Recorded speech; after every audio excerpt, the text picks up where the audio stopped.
We're going to start off with a really good amount of olive oil. It's almost a cup and a half. I have some sliced onions and some garlic. So I have 1 sliced onion and 4 cloves of garlic in here. And what we're going to do is we're going to start to stew it. And when I say stew, you want to infuse the garlic and the onion in the oil, and you don't want any color. Season as you go with salt and pepper.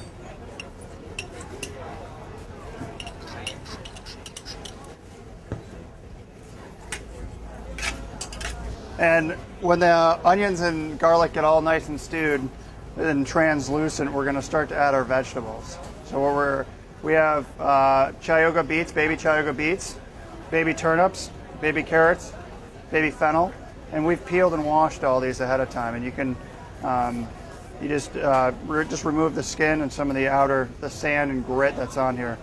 The turnips, the fennel, the carrots, and the beets we're going to add together, and we're going to stew them together because they just about all cook at the same time. We don't want to cook all the vegetables till they're mushed. It's a vibrant, crisp salad. We want to take the rawness out, but not all the good vegetable crunch.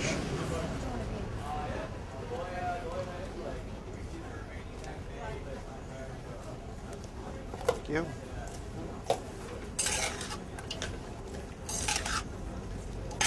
And we also have a bouquet garni, which is parsley and bay leaf and thyme that we're going to add in. And this will probably take another 6 or 7 minutes just to take the rawness out. So we're stewing this. We're not frying the vegetables.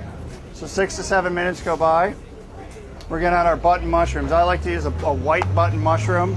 It really soaks up the acid and the vinegar and the wine that we use.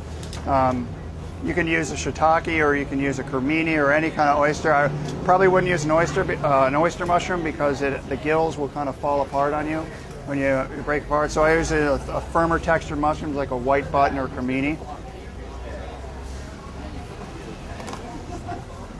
You want to season it again.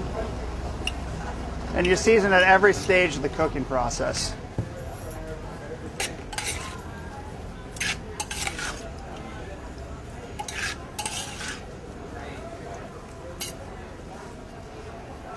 And we're going to cook the mushrooms for 1 to 2 minutes, just until they start to absorb the flavors of the oil. They kind of act as a sponge, so they're going to suck up all that great flavor of the olive oil and the garlic. We have white wine and white wine vinegar. I have about a 1/4 cup of white wine vinegar I'm going to add. And the stew will bubble up, but it shouldn't spatter because the oil shouldn't be that hot. And then I have about 3/4 cup of white wine. I'm going to add that. You're going to stir it around. You're going to cook this till the wine comes back up to a stew or a light simmer. The mixture is nice and hot. We're going to take it off and we're going to cool it down over an ice bath. And that kind of locks in the flavor, stops the cooking, and seals in the flavor of the vinegar, the wines, and the herbs. And I have a bowl.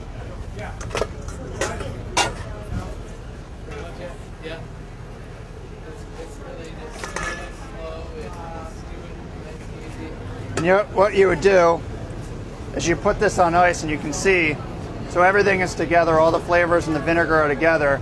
And what I like to do at the restaurant, even at home, is chill it down, keep in their fridge overnight, and the flavors, it's like a vegetable stew, really blend together, really become one, and I think it's better the next day or about 4 hours afterwards. What we're going to do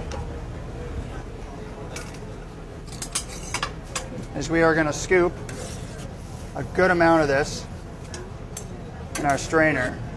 And we want to drain the oil, kind of give it a stir because the vinegar's on the bottom. Get most of the vinegar off of it and the oil because you don't want it to leak on the plate.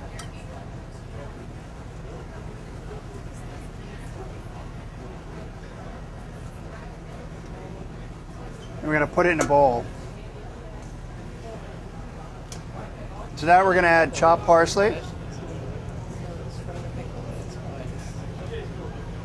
chives, a little bit of salt, because a lot of the salt would be left in the oil. and we're going to mix it so you have a beautiful like vegetable salad. And we're going to start the plate, and this is actually one of the plates we're going to use at the restaurant.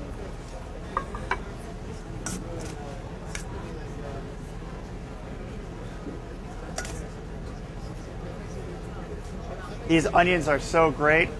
It would work with a great piece of fish or chicken on top, or just a starter salad. And what I said in the recipe is really you can, you know, kind of bring out your inner artist and arrange the vegetables, the beets. You got these gorgeous tops to them. It's a great salad to impress. It's great for a dinner party.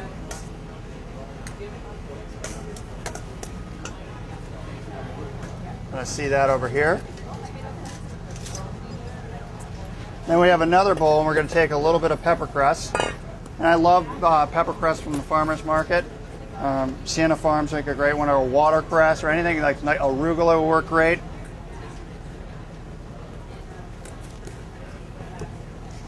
We are going to take a little bit of salt. You can have some of this oil. This is like almost a great vinaigrette now. So you take a little bit of this oil. You can see the vinegar and the oil together. Dress it lightly.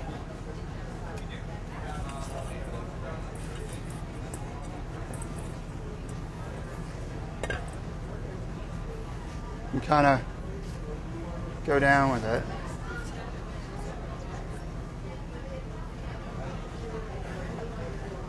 Then we have some borage flowers, or any kind of edible flowers, nasturtiums, borage flowers. If you don't have these in your garden, it's just another like restaurant step.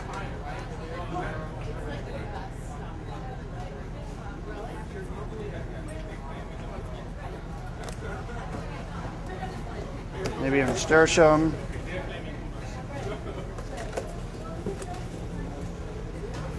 So when you look at this, it's really vibrant and really colorful. Says summer. Eat it on our patio.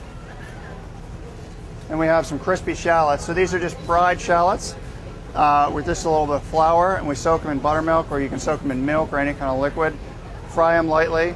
You can, if you don't want to fry in your house, you can maybe even use a nut, or like an almond would be great, just for some texture and crunch.